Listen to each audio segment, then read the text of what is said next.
a sad occasion because of what we're remembering, but also an occasion when the community can come together, and a generation that has been born since the 50s, 60s, 70s, 80s can learn about the history of what the Tamil people have been through in Sri Lanka. Hopefully we'll learn something more from that will be peace in the future. The exhibition is beautifully organised, and the section on the history of the peoples, the civilization that was there, which sadly much of which has been destroyed, but that memory is there, and that understanding that we have to recognise all parts of the world made a contribution to the scientific knowledge that we have. And our children going to school in this country need to understand the scientific advances that we all understand and enjoy came from all parts of the world. Look at the artifacts that are found in the eastern part and indeed the western part of Sri Lanka, the Paleolithic period, and begin to understand that civilization was not restricted to one part of the world, namely Western Europe. I think it's important that our young people grow up understanding the global nature of history. I want to say particular praise and thank you to the family in the memory of Ramadatu Varadaguma. I first got to know him in the 1980s, just after I became a Member of Parliament in 1983, when the problems were very, very serious for the Tamil people at that time. And he contacted me and asked for my help and support as a newly elected Member of Parliament over people seeking asylum in Britain. And a small number of MPs got together and did all we could to support people. And I remember a very large demonstration that took place in Hyde Park in, I think, July 1983. Almost the entire Tamil community in Britain was on that demonstration, on that march. Totally unreported by the British media. It's like it didn't happen. And sadly, the number of people who were there who were not part of the Tamil community was very, very small. And I was annoyed and depressed about that and felt we had to do more work to get the word out of what was actually happening. He worked incredibly hard at this, incredibly hard through the Tamil Information Centre on disseminating news and information, and also helping individual families not to be deported. And in those days there was a very strange system that the Home Office had, and they didn't realise how beneficial this strange system was. It was that if any Member of Parliament raised a concern about any application for asylum that had been rejected, the application had to be held so that further representations could be made by the individual Member of Parliament. And it did not have to be the constituency MP. And so we set up a system in my office in Islington where volunteers came in and we processed a very large number of cases. The newspapers, the Daily Telegraph, helpfully reported that an excessive number of asylum cases had been taken up by a small number of MPs, and they indeed named us as the list of shame. I was proud of it. I wasn't ashamed of it. I was proud of what we were doing. And they then introduced a new system by saying that every case had, if we intervened to ask for a case to be held so it could be properly reviewed, the full representations had to be made within 24 hours. And so we had a system of getting representations together within 24 hours and taken to the Home Office, often in the middle of the night, by a gentleman in my constituency, an Italian man who sadly died since then, and he would take them and wait at the Home Office until they had signed acknowledgement that it had been delivered in time. It was people like that that helped an awful lot of people to gain permanent residence in this country, many of whom I still come across and meet from time to time. But that was what we were doing here, which was, of course, the right thing to do. But the reality of what was actually happening to the Tamil people was far, far worse. The war that went on the deaths that occurred, and finally the massacre 10 years ago, which we remember very, very well.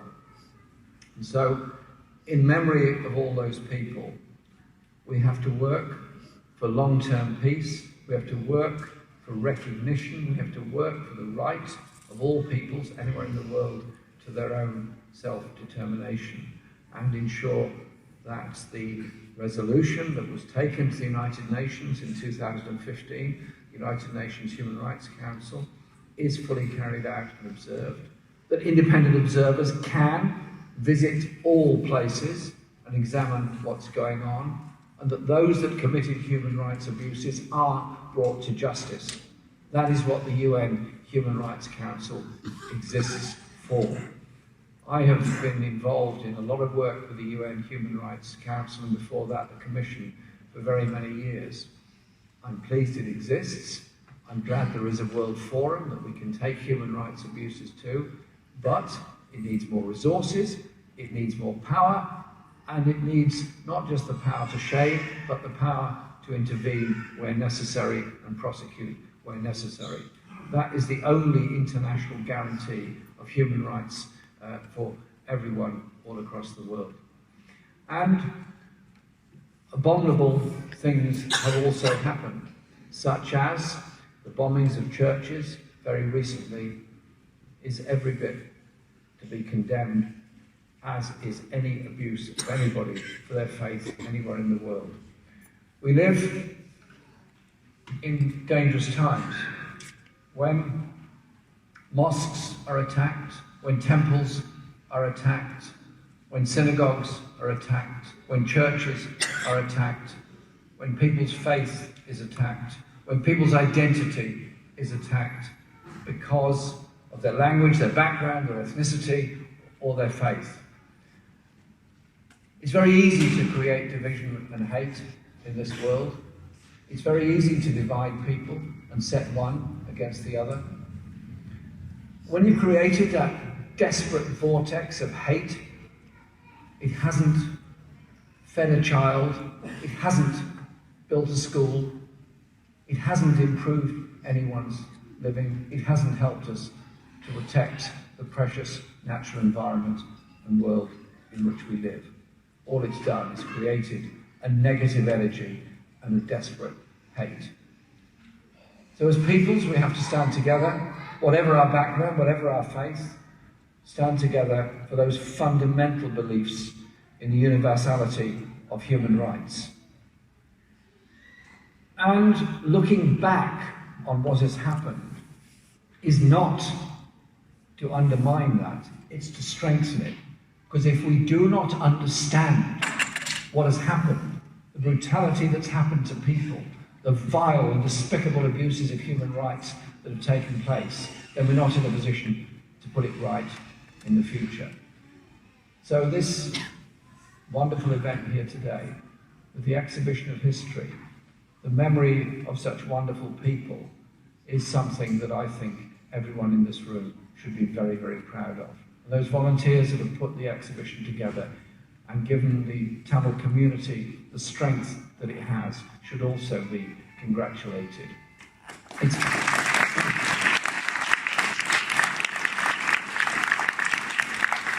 I'm proud to live in a city where there are people from all parts of the world, where there are people of all faiths and none. I'm proud to live in a city where there are well over 100 languages spoken of people from all over the world. That surely is something we can all be proud of. And when we bring up our children, let's let them understand all of their background. Bilingual children do really well in school. Trilingual children do even better. Quadrilingual children do even better. And there's a good friend of mine who comes from the Congo. She spoke at a meeting with me in Newcastle in the northeast, and they were having trouble understanding her accent. And she said to them, "I'm really sorry about my accent, but English is my 7th language." and they loved her for it, because that is what this country, our country, must always be about.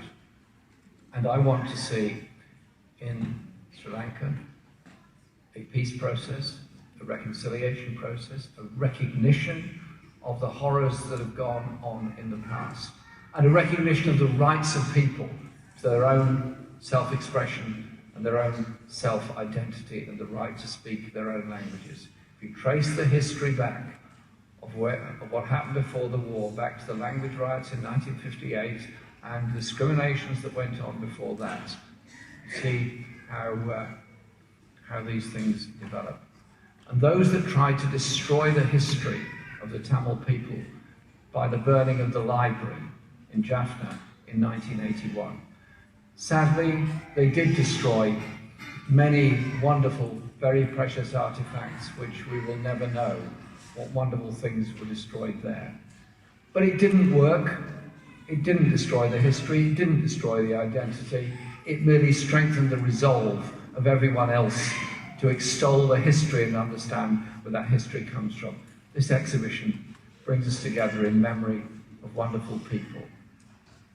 Instructs and educates our children and young people as to what their future can be, and actually makes us all much stronger as a result of it. It's been my pleasure over many years to work with the Tamil community in London, and I look forward to opportunities in the future to work with the Tamil community, and I look forward to opportunities in the future for a government in Britain that dedicates itself around the world to the promotion and preservation of human rights and peace first, alongside protection of our natural world and natural environment, so that our children can get the benefits of all the scientific knowledge and education we've got, and get the benefits of the awful experiences that many of the older generation have been through, that the next generation may not suffer the same problems. Surely that is something good we've done here today in Tolworth. Thank you very much for inviting me.